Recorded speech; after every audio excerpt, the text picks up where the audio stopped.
Hello students, आज organic chemistry हम start कर रहे हैं और आज की ये वीडियो किसी पर्टिकुलर एक क्लास के लिए उपयोगी ना होते हुए क्लास 10th, 11th और 12th तीनों क्लासेस के लिए महत्वपूर्ण है, क्योंकि ऑर्गेनिक केमिस्ट्री वैसे तो 10th में भी है, 11th और 12th में भी इसके कुछ चैप्टर्स दिए हैं, लेकिन हम बिल्कुल बेसिक से शुरू करते हैं क्योंकि जो बच्चे 11th और 12th में हैं उन लोगों ने तो पढ़ा हुआ है, लेकिन फिर भी काफ़ी सारा गैप हो जाता है तो हम ऑर्गेनिक का बेसिक बिल्कुल भूल जाते हैं। इसलिए हम बिल्कुल शुरुआत से इसे स्टार्ट करते हैं। सबसे पहले हम जब ऑर्गेनिक केमिस्ट्री पढ़ते हैं तो उसके लिए हमें शुरुआत करनी होती है हाइड्रोकार्बन से, है ना। सभी को पढ़ा हुआ लगेगा लेकिन फिर भी हम इसको रिवाइज कर रहे हैं। हाइड्रोकार्बन क्या होते हैं? वे यौगिक जो हाइड्रोजन और कार्बन से मिलकर बनते हैं उनको हम कहते हैं हाइड्रोकार्बन। ठीक है, अब देखिए कार्बन और हाइड्रोजन ये दोनों मिलकर हाइड्रोकार्बन्स बनाते हैं। तो हाइड्रोकार्बन कई सारे प्रकार के होते हैं और जब हम हाइड्रोकार्बन के प्रकार पढ़ेंगे तो हमें क्या करना होगा, इसकी संयोजकता का ज्ञान बहुत अच्छे से होना चाहिए। देखिए कार्बन का परमाणु क्रमांक कितना होता है? 6। इसका इलेक्ट्रॉनिक विन्यास होता है 1s2 2s2 2p2। 10th के बच्चों के लिए ऐसा है कि इलेक्ट्रॉनिक विन्यास है 2 और 4, है ना। पहले कक्षा में 2 इलेक्ट्रॉन है। देखिए कार्बन की पहली कक्षा में 2 इलेक्ट्रॉन और इसकी बाह्यतम कक्षा में 1 2 3 और 4 इलेक्ट्रॉन है। तो किसी भी परमाणु के सबसे बाह्यतम कोश में जितने इलेक्ट्रॉन्स होते हैं, है ना, वही उसकी संयोजकता होती है। तो इसका मतलब ये हुआ कि कार्बन की संयोजकता कितनी हुई? 4। कार्बन चतुष्संयोजी परमाणु है ना, ये कार्बन की संयोजकता है। इसी प्रकार से हाइड्रोजन जो होता है इसका परमाणु क्रमांक 1 है, तो इसका इलेक्ट्रॉनिक विन्यास 1s1 होता है, यानी इसके बाह्यतम कक्षा में सिर्फ एक ही इलेक्ट्रॉन प्रेजेंट होता है। तो इसलिए हाइड्रोजन की संयोजकता क्या होगी? 1, है ना। हाइड्रोजन की संयोजकता 1 और कार्बन की संयोजकता 4। तो हम सभी ने पढ़ा हुआ है न्यूलैंड का अष्टक नियम। वो तो न्यूलैंड का अष्टक नियम नहीं, अष्टक नियम ये कहता है कि कोई भी परमाणु अपने सबसे बाह्यतम कक्षा में 8 इलेक्ट्रॉन रखता है, पहली कक्षा में 2 इलेक्ट्रॉन, है ना, 2 8 8 18 18 32, है ना, या इसको 2 8 18 32 बोहर्स का जो नियम था 2n² के नियम के आधार पर। तो पहली कक्षा में सभी के बाह्यतम कोश में 2 इलेक्ट्रॉन होना चाहिए, परंतु इसके पास एक ही है। सेकेंड कोश में देखो, इसकी पहली कक्षा में तो 2 इलेक्ट्रॉन है पर बाह्यतम कक्षा में 4 इलेक्ट्रॉन है, तो होने कितने चाहिए? 8। तो ये परमाणु क्या करते हैं, या तो इलेक्ट्रॉनों का आदान प्रदान करके, इलेक्ट्रॉन को देकर या ग्रहण कर, या इलेक्ट्रॉनों की साझेदारी करके कुछ ऐसा करते हैं कि इनका अष्टक पूरा हो जाए। तो इस कोशिश में ये जो हाइड्रोकार्बन्स होते हैं ये कई तरह से पाए जाते हैं। तो जब हम इसके प्रकार के बारे में पढ़ेंगे, अभी मैं आपको इसकी संरचना नहीं समझाऊंगी, पहले हम इसके प्रकार का अध्ययन करते हैं ना। तो हाइड्रोकार्बन्स जो होते हैं वो अपनी संयोजकता को पूर्ण करने के लिए, देखो इसको हम लिख देते हैं 2 4 और हाइड्रोजन का 1s1 मतलब 1, है ना। अब कार्बन और हाइड्रोजन मिलकर अपनी संयोजकता पूर्ण करते हैं और संयोजकता को पूरा करने के लिए वो विभिन्न रूपों में एक दूसरे से अटैच्ड होते हैं, जुड़े हुए रहते हैं। तो सबसे पहले हम बात करेंगे इसमें हाइड्रोकार्बन्स में एलिफेटिक हाइड्रोकार्बन्स। ठीक है, एलिफेटिक हाइड्रोकार्बन, और दूसरा होता है एरोमेटिक हाइड्रोकार्बन। वैसे तो इसका जो पूरा कह सकते हैं कि जो क्लासिफिकेशन है वो अलग अलग तरह से है, लेकिन मैं आपको सबसे सरलतम इसका भाग समझा रही हूँ, है ना। एलिफेटिक हाइड्रोकार्बन का मतलब ये होता है सीधी श्रृंखला वाले हाइड्रोकार्बन, ओपन चेन इसको कहते हैं, है ना। इंग्लिश में कहा जाता है इसको ओपन चेन हाइड्रोकार्बन्स। ठीक है, लेकिन एरोमेटिक का मतलब क्या होता है? चक्रीय संरचना इनमें पाई जाती है, बेंजीन रिंग इनमें प्रेजेंट होती है, तो ये चक्रीय संरचना वाले हाइड्रोकार्बन्स होते हैं। एलिफेटिक हाइड्रोकार्बन जो होते हैं वो पुनः 4 प्रकार के होते हैं। इसको अपने को लिखना है कॉपी में, आप लोग वीडियो देखकर कॉपी बनाते जाइए और साथ ही साथ लिखते भी जाइए। तो सबसे पहले हम पढ़ेंगे इसमें एल्केन, फिर आएगा एल्कील, है ना, फिर हम पढ़ेंगे एल्कीन, और उसके बाद आएगा एल्काइन। देखिए अभी मैं फिलहाल 10th 11th और 12th उसके हिसाब से आपको ये पूरा टॉपिक समझा रही हूँ, लेकिन जब हम अलग अलग क्लास वाइज पढ़ेंगे तो फिर इसका जो प्रश्न बनता है वो कक्षा के लेवल के अनुसार पढ़ाया जाएगा, है ना। अभी तो अपन कॉमनली पढ़ रहे हैं। तो देखिए एल्केन, एल्किल, एल्कीन और एल्काइन, इनके कुछ सामान्य सूत्र होते हैं। जैसे इसका सूत्र है CnH2n+2, इसका सूत्र होता है CnH2n+1, ये होता है CnH2n और ये होता है CnH2n-2।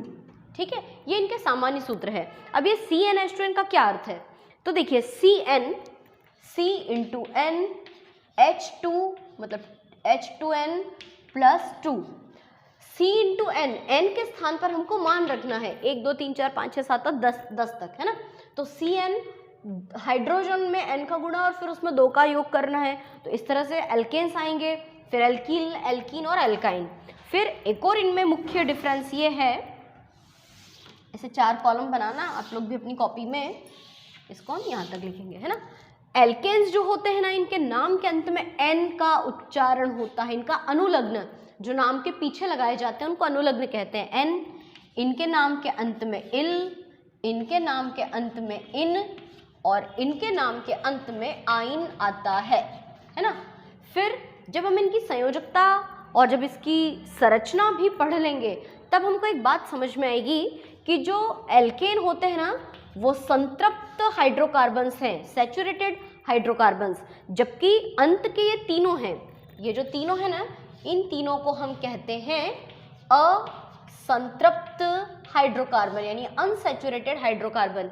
संतृप्त और असंतृप्त का मतलब ये है कि जो पहला वाला हाइड्रोकार्बन है उसमें कार्बन की चारों संयोजकताएं जो होती हैं वो पूर्ण होती है, कोई भी बॉन्ड इसका खाली नहीं बचता है, इसके आसपास हाइड्रोजन या अन्य कोई कार्बन जुड़ा हुआ रहता है। जबकि इन तीनों में कार्बन की संयोजकता अधूरी रहती है। इसमें पता है क्या होता है, एक कार्बन की संयोजकता अधूरी रह जाती है, इसलिए इसमें एक बॉन्ड छूटता है। जब एल्कीन्स पढ़ते हैं ना तब उसमें 2 हाइड्रोजन कम पड़ते हैं, तो उसमें 2 बॉन्ड बेचारे अकेले छूट जाते हैं, इसलिए डबल बॉन्ड आ जाएगा। जबकि एल्काइंस में क्या होता है, 3 बॉन्ड कम पड़ जाते हैं। मतलब कहने का अर्थ ये है कि जो पहला वाला हाइड्रोकार्बन है एल्केन, ये संतृप्त है क्योंकि इसमें कार्बन की चारों संयोजकताएं संतुष्ट होती हैं, कंप्लीट होती हैं। जबकि इन तीनों को असंतृप्त हाइड्रोकार्बन्स कहते हैं क्योंकि इनमें कार्बन की संयोजकताएं अधूरी होती हैं, इनकम्प्लीट होती हैं। यहाँ तक भी समझ में आ गया। अच्छा, एल्केन का एक और स्पेशल नाम भी सुन लो, एल्केन को पैराफिन भी कहते हैं, है ना। और एल्कीन जो होता है ये वाला, इसका एक स्पेशल नाम है, एल्कीन का नाम मैं यहाँ लिख देती हूँ, इसको ओलिफिन भी कहते हैं। एल्कीन को ओलिफिन और एल्केन को पैराफिन, है ना, ये ऑब्जेक्टिव्स में आता है। अब पहले मैं आपको इनके अणुसूत्र लिखना सिखाती हूँ, ठीक है। अणुसूत्र के बाद फिर हम इनके नाम की बात करेंगे। तो अणुसूत्र बहुत सरल है। देखिए यहाँ पे बताया गया है कि CnH2n+1, अगर हमने n = 1 रखा तो C1H2 तो C कितनी बार आया, 1 बार।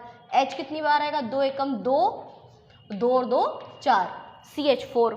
यदि हम n बराबर 2 रखें, यहाँ पे अगर 2 रख दें तो क्या होगा, C 2 बार, H 2 दूनी 4, 4 और 2 6, C2H6।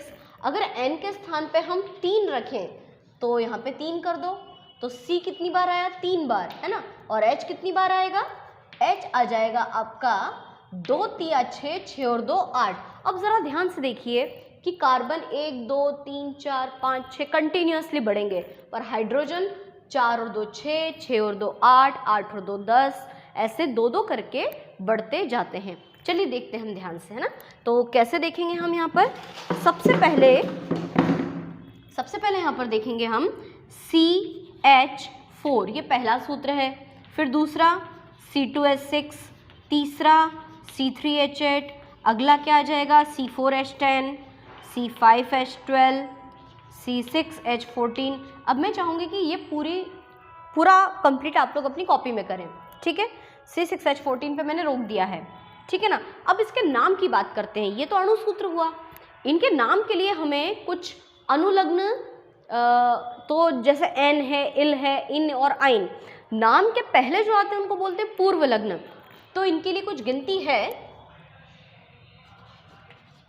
Math, eth, prop, but, pent, hex, hept, oct, non और ये डेक। ये क्या लिख दिया मैंने, ये गिनती लिख दी है 1 2 3 4 5 6 7 8 9 एंड 10। ये 10 तक मैंने पूर्व लग्न लिखे हैं। अब इन पूर्व लग्न के पीछे अनुलग्न लगा दो तो पूरा नाम बन जाएगा। एक का मतलब है कि एक कार्बन जिसमें है CH4 में एक कार्बन दिख रहा है आपको, ये सिंगल कार्बन, इसका नाम है मैथ, पर मैथ के पीछे N लगा दो तो मिथेन नाम हो जाएगा इसका। मीथेन भी बोल सकते हैं, मैथेन भी बोलते हैं, इसको मैथेन या मीथेन भी कहते हैं, ठीक है ना।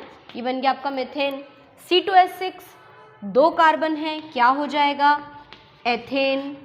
फिर क्या आएगा, देखो 11th-12th वालों का तो पढ़ा हुआ है तो फटाफट आप लोग सॉल्व कर लोगे। 10th के बच्चे इसको पूरा प्रॉपरली कॉपी में अच्छे से लिख कर हल करना, और सभी इसको खुद ट्राई करोगे तो समझ में अच्छा आएगा। ब्यूटेन है ना, फिर पेंटेन और फिर हेक्सेन, और उसके आगे आपको अपनी कॉपी में कंप्लीट करना है। हेक्सेन के बाद हेप्टेन, ऑक्टेन, नोनेन, डेकेन। अभी मैं सिर्फ आपको अणुसूत्र और उनके नाम बनाना सिखा रही हूँ। संरचना जब हम सीखेंगे तब हमको इस संयोजकता की जरूरत पड़ेगी। चलो नेक्स्ट पे आते हैं, एल्किल पे आते हैं। एल्किल में क्या है सूत्र, CnH2+2, जबकि इसका है CnH2+1, मतलब हाइड्रोजन एक कम हो जाएगा। तो मैं आपको डायरेक्ट ही बता दूं कहाँ हम सूत्र में मान रखेंगे। ये CH4 है ना, इसका एक हाइड्रोजन कम कर दो, CH3 हो जाएगा। अब चूंकि एक हाइड्रोजन कम किया है तो बेचारे का एक बॉन्ड फालतू बचेगा, इसलिए सिंगल बॉन्ड CH3। फिर अगर ये C2H6 है तो सिंगल बॉन्ड C2H5, अगर ये C3H8 है तो single bond C3H7, single bond C4H9। अब ज़रा ध्यान से देखो, अगर ये लिस्ट अपने पास ना हो तो 1 2 3 4, नेक्स्ट क्या आएगा 5, और 3 2 5 और 2 7, 2 9 और 2 11। इसके आगे आप कंप्लीट कर सकते हैं, C6H 13, C7H 15, ऐसे हम इसको पूरा कर सकते हैं। नाम की बात करें, नाम तो वही है, जैसे C में एक कार्बन है मैथ, इस C में भी एक कार्बन है तो मैथ, और मैथ के पीछे क्या लगा देंगे इस बार हम, इल, तो क्या नाम हो जाएगा, मैथिल। इसका क्या होगा, एथिल, इसका प्रोपिल, फिर क्या आएगा ब्यूटिल, फिर पेंटिल, हेक्सिल, हेप्टिल, ऑक्टिल, नोनिल, डेकिल। जो इंग्लिश मीडियम के जो स्टूडेंट्स होते हैं ना, मैथिल की जो स्पेलिंग है वो ये है, तो वो बच्चे क्या उच्चारण करते हैं, methyl, ethyl, propyl, butyl, pentyl, hexyl, heptyl, octyl, nonyl and डेकाइल। हमको 10 तक इसको कंप्लीट करना है, ये भी कर लोगे, है ना। नेक्स्ट पे आते हैं, एल्कीन। एल्कीन में CnH2n है, देखो यहाँ पे CnH2+2 था, है ना, मतलब 4 हाइड्रोजन थे, एक हाइड्रोजन कम किया, 3 रह गए, एक और कम कर दो, या चाहो तो सूत्र में मान रख के देख लो, आपको यूँ भी समझ में आ जाएगा, है ना। सूत्र क्या है, CnH2n, सिर्फ इतना। अब यहाँ पे n की जगह 1 रख दे, C1 × H2 × 1, तो कितना आ जाएगा, C एक बार और H कितनी बार, 2 एकम 2, मतलब एक और हाइड्रोजन कम कर दो, यहाँ से CH3 लिखा है ना, तो यहाँ पे कर दो CH2, पर बॉन्ड कितने कम, बॉन्ड 2 आएंगे। यहाँ पर 4 हाइड्रोजन थे, एक हाइड्रोजन कम किया तो एक बॉन्ड लगाया, एक और हाइड्रोजन कम किया तो डबल बॉन्ड छूटेगा ना। अगर ये बात समझ में नहीं आ रही है तो हम अभी इसकी संरचना भी सीखने वाले हैं, आपको बहुत अच्छे से समझ में आ जाएगा, ठीक है। इसका C2H4 है तो क्या होगा, C2H5 का हो जाएगा C2H4, C3H7 का हो जाएगा C3H6, C4H9 का होगा C4H8। और एक बहुत मज़ेदार बात है, इसमें कार्बन का दुगना हाइड्रोजन होता है, 2 दूनी 4, 3 दूनी 6, 4 दूनी 8, है ना, 5 दूनी 10, ऐसे आप कंप्लीट कर सकते हैं पूरा 10 तक। ये 10 तक आपको करना ही है, ठीक है ना। नाम में क्या होगा, नाम के अंत में हम इन लगा देते हैं, जैसे मैथिल है तो ये क्या हो जाएगा, मैथीन, एथीन, है ना, propene, butene, pentene, hexene, heptene, octene, nonene. अच्छा, इनको मैथिलीन भी बोल सकते हैं। C2H4 जो है ना वो एथिलीन नाम से ज़्यादा प्रसिद्ध है। एथिलीन, C2H4 एथिलीन बनाने की प्रयोगशाला विधि 11th क्लास में है, और एथिलीन की बहुत सारी रिएक्शंस हमको 10th, 11th, 12th तीनों कक्षाओं में पढ़ना है।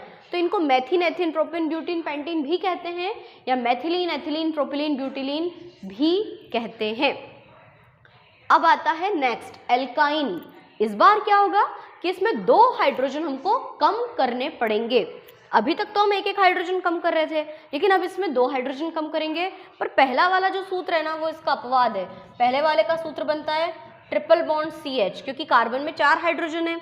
4 में से पहले 1 कम किया तो 3 हुए, 3 में से 1 कम किया 2 हुए, 2 में से दोनों ही कम कर देंगे तो फिर ये हाइड्रोकार्बन थोड़ी ना होगा, ये तो कार्बन होगा। इसलिए पहले वाले में तो 1 ही हाइड्रोजन कम करते हैं, लेकिन नेक्स्ट से अब हम 2 हाइड्रोजन कम करेंगे। आप चाहें तो मैं सूत्र में मान रख के आपको बता दूं, जैसे ये हमने CnH2n-2 है ना, अब यहाँ पर हमने अगर 2 रखा तो क्या सूत्र हो जाएगा इसका, C2H कितना, 2 दूनी 4, 4 में से 2 गए 2 ही बचे, है ना, 4 में से 2 गए 2 बचे, मतलब C2H4 है तो अगला सूत्र बनेगा C2H2।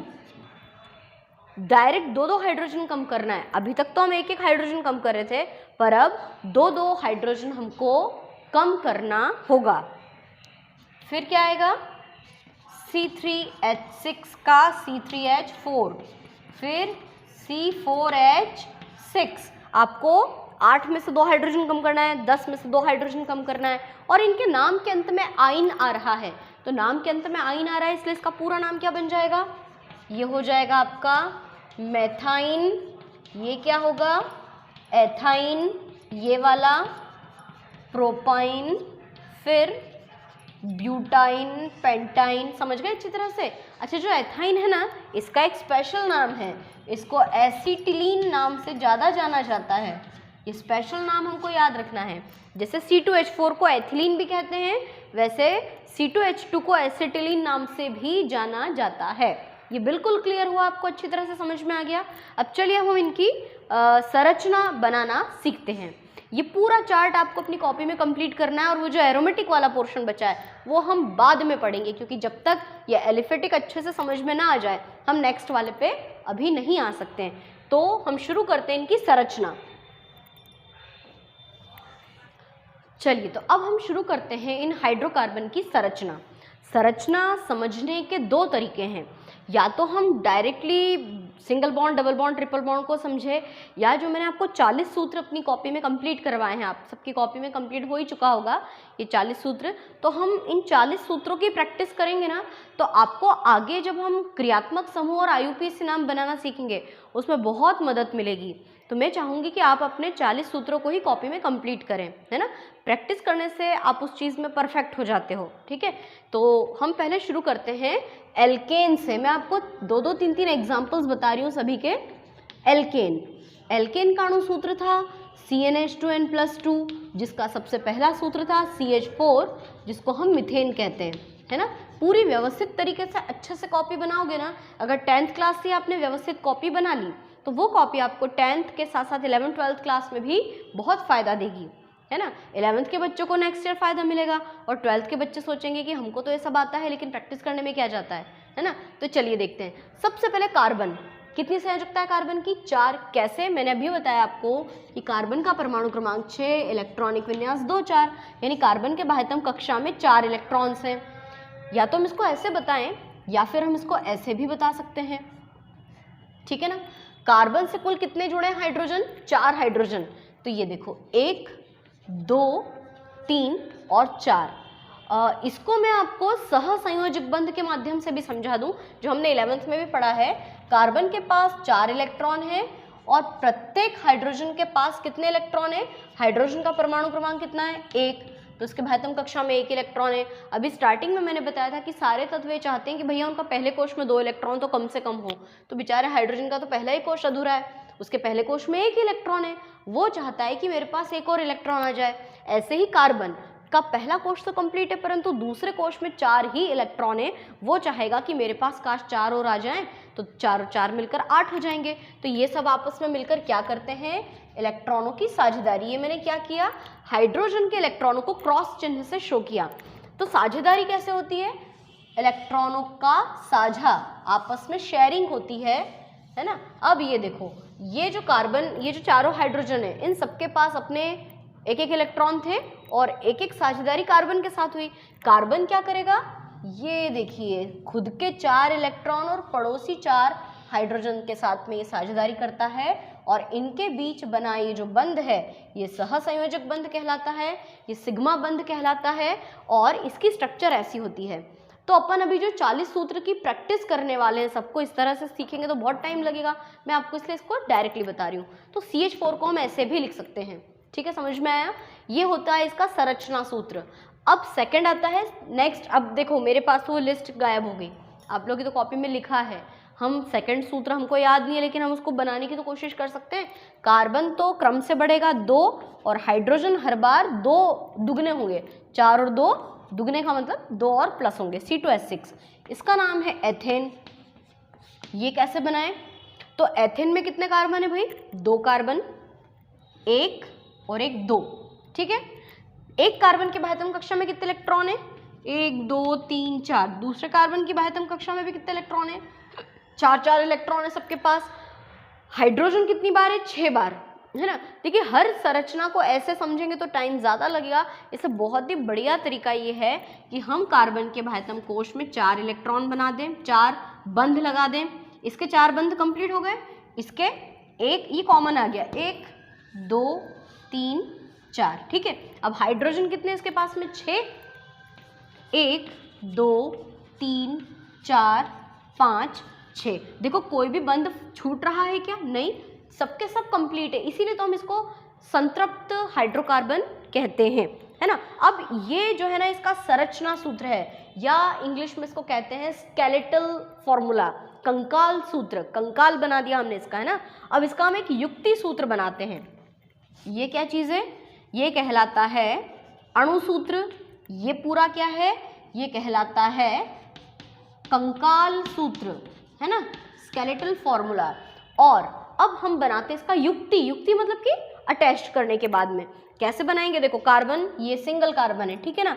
इस कार्बन से पर्टिकुलर कितने हाइड्रोजन जुड़े हैं, 1 2 3, तो ये हमने लिख दिया CH3। फिर बीच में क्या है, सिंगल बॉन्ड, ये कार्बन, इससे कितने हाइड्रोजन जुड़े हैं, 3, ये हो गया CH3। इसको बोलते हैं हम एथेन का युक्ति सूत्र। और पता है इसको डायमेथिल भी कहते हैं, क्योंकि CH3 जो होता है ना वो मैथिल होता है। देख लो एल्किल की सेकंड लाइन में, है ना, सेकंड वाले में फर्स्ट वाले का नाम मैथिल है ना, तो इसको डायमेथिल भी कहते हैं। चलिए पहला समझ में आया, दूसरा समझ में आया, तीसरा और देख लो। तीसरा C3H8, है ना, इसका नाम है प्रोपेन। ये सूत्र कैसे मुझे याद हुआ, क्योंकि कार्बन देखो क्या हुआ, 1 कार्बन, दूसरा कार्बन, और फिर 3 के बाद 4 5 6, कार्बन तो क्रम से बढ़ रहे हैं, हाइड्रोजन 4 और 2 6, 6 और 2 8, ठीक है। संरचना बनाया अपन इसकी, कार्बन कितनी बार है, 1 2 3, ये हमने इनके बीच में कॉमन बॉन्ड बना लिए हैं। अब एक कार्बन के आसपास कितने बॉन्ड आने चाहिए, 4, 1 2 3 4। फिर इसके आसपास 1 2 3 4, इसके आसपास 1 2 3 4। यहाँ तक क्लियर है। अब क्या करेंगे, इसके आसपास हम हाइड्रोजन लगा देंगे, तो 1 2 3 4 5 6 7 और 8 पूरे हाइड्रोजन आ गए, इसमें कोई भी बॉन्ड फ्री नहीं बचा।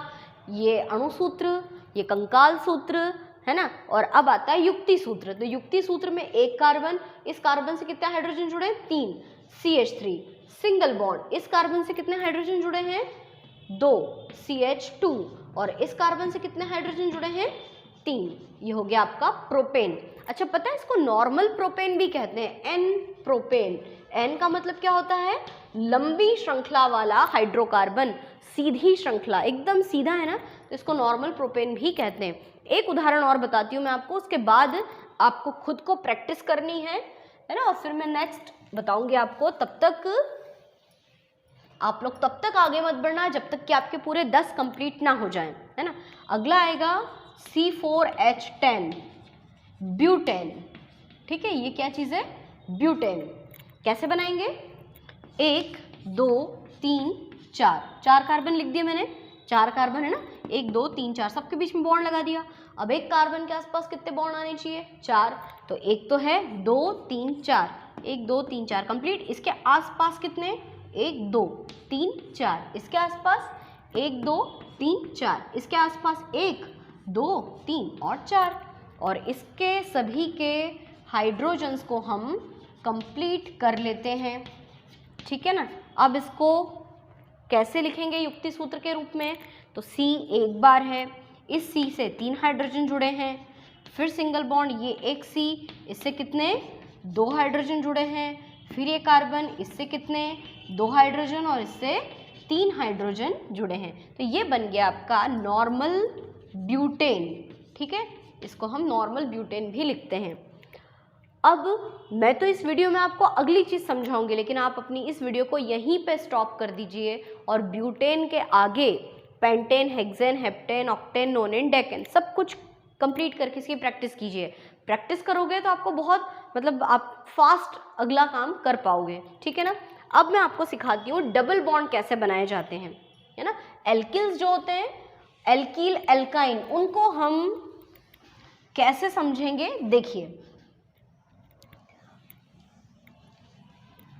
अब एल्कीन्स, एल्किल, एल्कीन और एल्काइन, एल्किल का मतलब जिनमें सिंगल बॉन्ड छूटता है, एल्कीन मतलब जिनमें डबल बॉन्ड, और एल्काइन मतलब कि ट्रिपल बॉन्ड, है ना।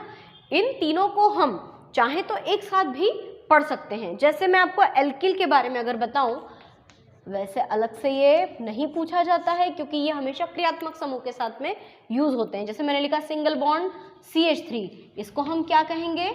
मैथिल, है ना। तो कैसे बनाएंगे? देखो, एक कार्बन है, आसपास कितने बॉन्ड है? 4 बॉन्ड लगा दो, क्योंकि कार्बन की संयोजकता 4 होती है। हाइड्रोजन कितने? 3, तो ये देखो 3 हाइड्रोजन लगा दिए, अपने आप एक बॉन्ड छूटा, है ना। फिर हम देखते हैं C2H5, इसका नाम है एथिल। कैसे बनाएंगे? 1 2 कार्बन लिखे मैंने क्रम से, 2 कार्बन लिखे ना। अब क्या करते हैं अपन? बॉन्ड लगा देते हैं इसके आसपास। ये देखिए हमने बॉन्ड लगा दिए।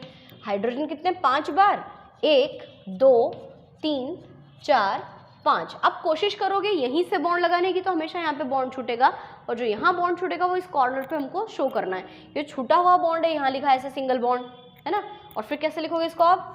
CH2 हो गया, CH2 सिंगल बॉन्ड CH3, ये बन गया आपका नॉर्मल एथिल। C2H5, C2H5। एक और देखते हैं, सिंगल बॉन्ड C3H7, इसको हम कहेंगे प्रोपिल। ये कैसे बनाओगे? कितने कार्बन है? 1 2 3 कार्बन हमने क्रम से लिख दिए, कोई प्रॉब्लम नहीं है। उसके बाद में क्या करना है? आसपास हमें इसके बॉन्ड लगाना है।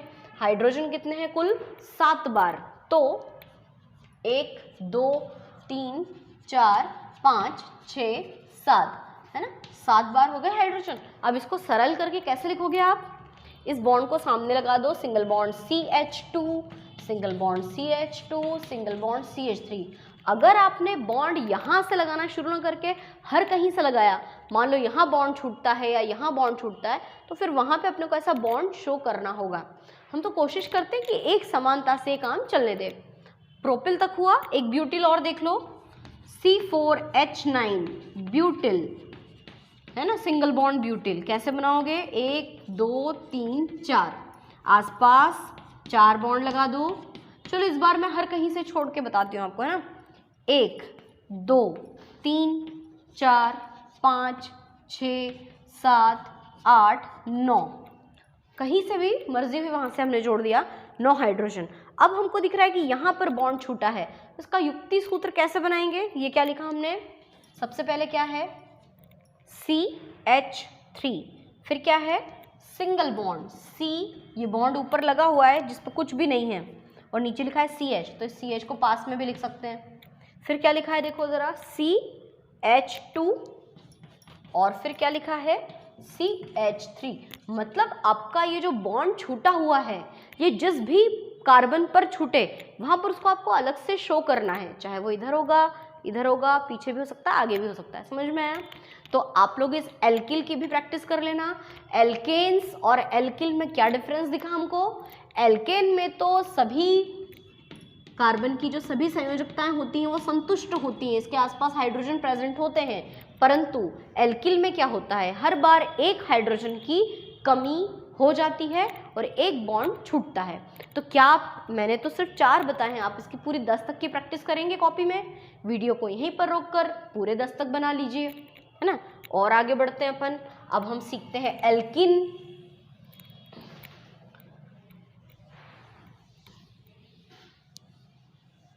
है ना, अब एल्कीन की बारी।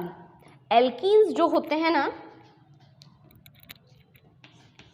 एल्कीन की खासियत है कि इनमें 2 बॉन्ड छूटते हैं और इनके नाम के अंत में इन का उच्चारण किया जाता है। इसको हम 2 तरह से सीख सकते हैं, या तो मैं आपको IUPAC नाम देखकर इसके स्ट्रक्चर बनाना सिखाऊं, या फिर हम ऐसा भी कर सकते हैं कि जो तरीका अभी तक अपनाया जा रहा था वैसे ही यूज कर सकते हैं। कैसे? देखो, जैसे सबसे पहले था मैथीन, है ना, उसका सूत्र था डबल बॉन्ड CH2। तो ये तो बहुत ही सरल वाला है, एक कार्बन 2 बॉन्ड लगा दिए, 2 हाइड्रोजन लगा दिए, तो देखो 2 बॉन्ड छूटे हुए दिख रहे हैं, है ना। दूसरा हम लेते हैं एथिलीन, ठीक है, एथिलीन या एथीन। एथीन की संरचना हम कैसे बनाएंगे? देखिए, C2H4 ये इसका सूत्र है ना, तो हम क्या करेंगे, और इनमें डबल बॉन्ड छूटा हुआ है तो 2 कार्बन ले लेते हैं, ठीक है। कार्बन की संयोजकता हम पहले से ही पूरी कर रहे थे, पर हम क्या करेंगे, पहले से इन दोनों के बीच में डबल बॉन्ड लगा देते हैं। जब हम इसके बीच में पहले से ही डबल बॉन्ड लगा देंगे तो अब इसकी संयोजकता को जरा ध्यान से पूरा करो। कितने बॉन्ड लगा दिए? 2। अब कितने बॉन्ड आएंगे? ऐसा मत कर देना, ये बिल्कुल गलत है। क्यों गलत है ये इसलिए गलत है क्योंकि कार्बन की संयोजकता यहाँ पे 5 हो गई। कैसे 5? 1 2 3 4 5, 1 2 3 4 5, तो ये तो गलत तरीका हुआ। तो फिर सही तरीका क्या है?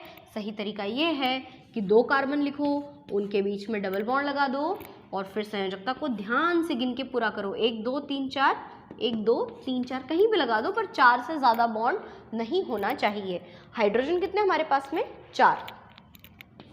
1 2 3 4, ये तो कंकाल सूत्र हुआ, ये अणु सूत्र हुआ। युक्ति सूत्र कैसे बनाओगे? CH2 डबल बॉन्ड CH2, समझ में आया? CH2 double bond CH2। अब इसका IUPAC नाम भी होता है। IUPAC नाम क्या होता है? देखिए, कितने कार्बन है? 2, तो उसको अपन एथ बोलते हैं, और एथ, और ये पहले कार्बन पे डबल बॉन्ड जुड़ा है, एथ 1 इन, इसका ये IUPAC नाम होगा, एथ 1 इन। अगला वाला मैं थोड़ा अलग तरह से आपको समझाती हूँ ताकि हमको IUPAC नाम भी बनाना आ जाए और इसकी प्रैक्टिस भी हम प्रॉपरली पूरी तरह से कर लें। मैथीन, एथीन हो गया। अब देखो, मैंने लिखा प्रोप इन या प्रोप 1 इन लिखा हमने, ठीक है ना। प्रोप 1 इन कैसे लिखेंगे? आप सूत्र को जाने दो, सूत्र से कोई मतलब नहीं, वो अपने आप सही बन जाएगा। आप तो इस गिनती को याद रखो। प्रोप कौन से नंबर पे आ रहा है? 3 नंबर पे। तो क्या करें हम? 1 2 3 कार्बन लिख दें। प्रोप 1 इन, 1 मतलब पहला कार्बन, ये रहा पहला कार्बन, पहले कार्बन पे डबल बॉन्ड लगा दो। कोई ज़रूरी नहीं है कि हम इसी को पहला माने, हम इसको भी पहला मान सकते हैं। अगर इसको पहला मानेंगे तो बॉन्ड आगे नहीं लगेगा, पीछे लगेगा। तो अभी क्योंकि हम नया नया सीख रहे हैं तो हम लोग कायदे से ही चलते हैं, है ना। तो चलिए, प्रोप यानी 3 कार्बन, 1 मतलब ये पहला कार्बन, इन मतलब कि 2 अक्षर यानी 2 बॉन्ड, ठीक है। अब संयोजकता पूरी करो। इसके आसपास कितने बॉन्ड है? 2 3 4। इसके आसपास कितने? 1 2 3 4। ऐसे मत कर देना जल्दी जल्दी में, ये गलत हो जाएगा। 5 हो गए ना, 1 2 3 4 5, इसलिए एक ही बॉन्ड लगेगा। और यहाँ पर 1 2 3 4। और अब संयोजकता पूरी कर लो। 1 2 3 4 5 6, मतलब इसका अणु सूत्र क्या हुआ? C कितनी बार था? 3, और हाइड्रोजन कितनी बार था? 6। बोला था ना कार्बन का दुगना हाइड्रोजन होता है, 3 दूनी 6। सरल करके उतारे इसको अपन। CH2 double bond CH, single bond CH3, ठीक है। CH2 double bond CH, single bond CH3। ये हो गया आपका प्रोपीन, है ना। अब प्रोपीन के बाद, प्रोप के बाद क्या लिखा है? देखो सामने गिनती, ब्यूट। तो अब मैं आपको सिखाती हूँ ब्यूट 1 इन बनाना, है ना। कैसे करेंगे हम। और एक और बात ध्यान से सुनना, ऑर्गेनिक केमिस्ट्री के जितने भी वीडियो आएंगे, अगर आपने उस वीडियो को देखकर जो मैं बता रही हूँ उसकी प्रैक्टिस नहीं की तो फिर आप पिछड़ते चले जाओगे, आपको समझ में नहीं आएगा, ठीक है। आपकी हालत बिल्कुल उन 12th के बच्चों जैसी होगी जो 12th में आ गए फिर भी उनको ये कुछ नहीं आता, क्योंकि उन्होंने 10th में भी नहीं पढ़ा, 11th में भी नहीं पढ़ा, इसलिए उन बच्चों को भी ये चीज़ पढ़नी पड़ रही है। तो हम 10th और 11th के जो बच्चे हैं वो कोशिश करें कि हमें अभी से सब कुछ अच्छे से याद हो जाए, उसके लिए प्रैक्टिस करनी पड़ेगी। तो ब्यूट 1 2 3 4 4 कार्बन मैंने लिख दिए। 1 मतलब ये पहला कार्बन, इस पर डबल बॉन्ड लगा दो, संयोजकता पूरी करें अपन इसकी 1 2, है ना। अगर ऐसा कर देते तो क्या होता, गलत, 5 हो गए ना, 1 2 3 4 5, इसलिए अपन एक कोई सा भी हटा देते हैं। यहाँ पे कितने बॉन्ड है, 1 2 3 4, 1 2 3 4, 1 2 3 और 4। अब संयोजकता पूरी करने के बाद इनके आसपास हम लगा देते हैं हाइड्रोजन, है ना। और इसको सरल करके कैसे उतारते हैं वो तो बहुत ईजी है ना। कितने हाइड्रोजन है और कार्बन है, CH2 double bond CH, single bond CH2, single bond CH3, ठीक है। पता है इसका अणुसूत्र क्या बना, कार्बन कितने 1 2 3 4, हाइड्रोजन कितने 2 3 4 5 6 7 8। बोला था ना हाइड्रोजन हमेशा कार्बन का दुगना होता है, C4H10। क्या एक और इसका एग्जाम्पल और बताऊं, ब्यूट तक पहुंच गए, पेंट और देख लो, पेंट। अच्छा इस बार थोड़ा सा ट्विस्ट करते हैं, पेंट 2 इन लिख दिया मैंने। हर बार जैसे ब्यूट प्रोप 1 इन, एथ 1 इन, ब्यूट 1 इन, पर पेंट 2 इन कर दिया मैंने, कोई फर्क नहीं पड़ता। पेंट 5 कार्बन, ठीक है, 1 2 3 4 और ये 5 कार्बन, ये पहला कार्बन है। अगर 1 इन होता तो यहाँ बॉन्ड लगाते हैं, परंतु 2 इन बोला गया है, पेंट 2 इन, तो सेकंड कार्बन पे डबल बॉन्ड लगा दो। और अब इसकी संयोजकता पूरी करो, तो अब संयोजकता पूरी करते हैं, सिंगल बॉन्ड 1 2 3, यहाँ पे 1 2 3 4, यहाँ पे 1 2 3 4, यहाँ 1 2 3 4 1 2 3। हाइड्रोजन अगर हम लगा देते हैं तो CH3 CHCH CH2 CH3, मतलब इसका युक्ति सूत्र क्या होगा, CH3 single bond CH, double bond CH, single bond CH2, single bond CH3। गिन लो जरा कार्बन और हाइड्रोजन कितने हो रहे हैं, 5 हाइड्रोजन कार्बन है तो हाइड्रोजन 10 होंगे। आया समझ में।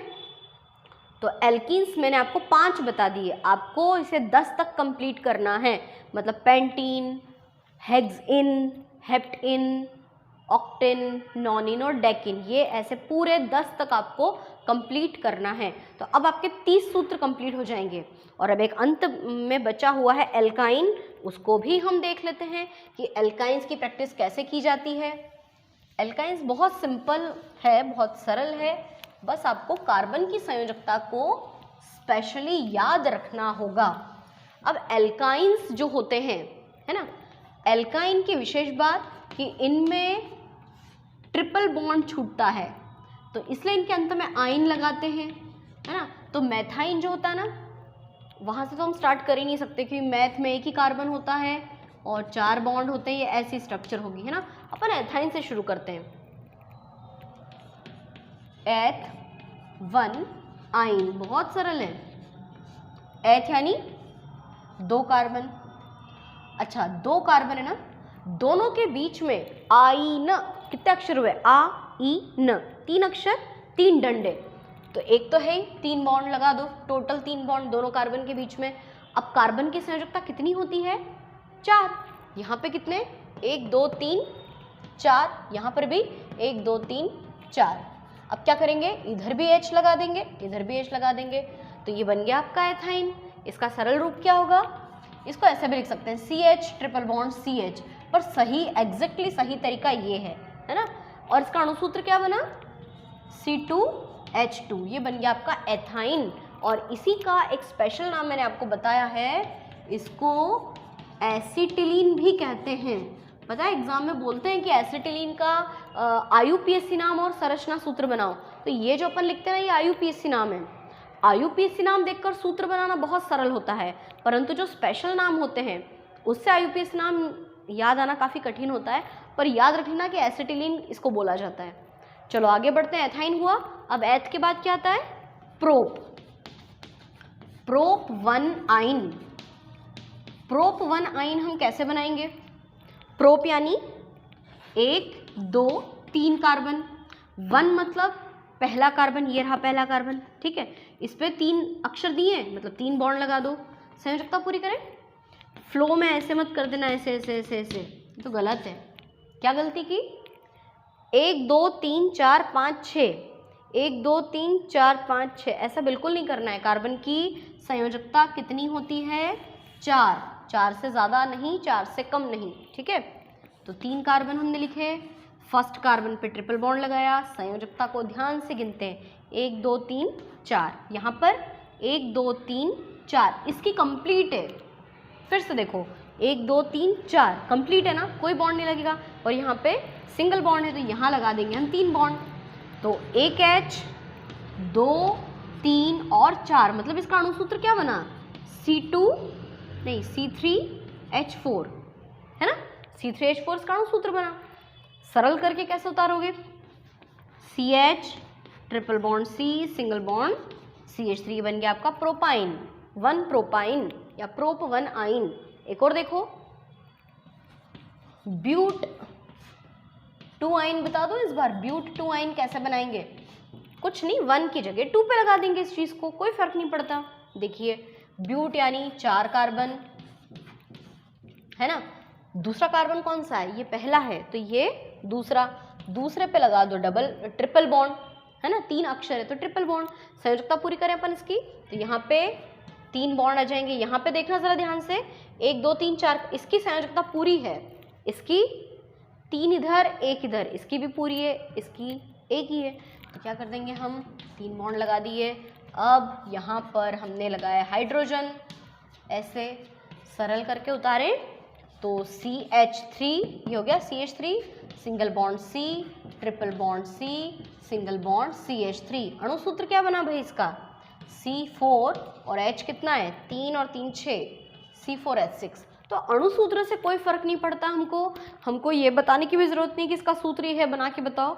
हमें तो सिर्फ नाम बता दो, हमको नाम से समझ में आ जाएगा कि कितने कार्बन लेने हैं, और जो उसका अनुलग्न है उससे समझ में आएगा कि कितने बॉन्ड लगाने हैं। एक लास्ट एग्जांपल और बताती हूँ मैं, उसके बाद आपको स्वयं को इसे हल करना है। पेंट 2 आइन, पेंट 2 आइन है ना, कैसे करेंगे? 1 2 3 4 5, ये पहला कार्बन, ये दूसरा कार्बन, दूसरे पे ट्रिपल बॉन्ड लगा दिया है ना, दूसरे पे ट्रिपल बॉन्ड लगा दिया। फिर इन दोनों की संयोजकता पूरी है और इनकी हम कंप्लीट करते हैं। थोड़ा सा तेज गति से बता रही हूँ मैं आपको, क्योंकि अब तो समझ में आ ही गया होगा। और इसको फिर हम सरल करके कैसे उतारते हैं? फर्स्ट नंबर पे दिया है CH3 single bond C, triple bond C, single bond CH2, single bond CH3। तो ये मैंने आपको पेंटाइन बनाना सिखाया। अब आपके पास बहुत सारा होमवर्क हो गया। कैसे? बिल्कुल शुरुआत में मैंने आपको हाइड्रोकार्बन्स के 2 टाइप्स बताए थे, एलिफेटिक एरोमेटिक। एलिफेटिक में 4 भाग, एल्केन एल्किल एल्किन एल्काइन, उनके 40 सूत्र बनाना, 40 अणुसूत्र लिखना, 40 नाम लिखना है ना। और फिर प्रत्येक को मैंने संरचना सूत्र के रूप में भी सिखा दिया। तो आपको 10 एल्केन, 10 एल्किल, 10 एल्कीन और 10 एल्काइन, मतलब 40 अणुसूत्र, 40 संरचना सूत्र, और उसके साथ में ये IUPAC नाम भी कंप्लीट हो गए। मतलब आज के इस वीडियो में बहुत सारा होमवर्क है। आपकी कॉपी यहाँ तक कंप्लीट अगर हो गई तो फिर हम कल कुछ नया अच्छे से समझ पाएंगे। तो आपको सभी को इतना होमवर्क कंप्लीट करना है।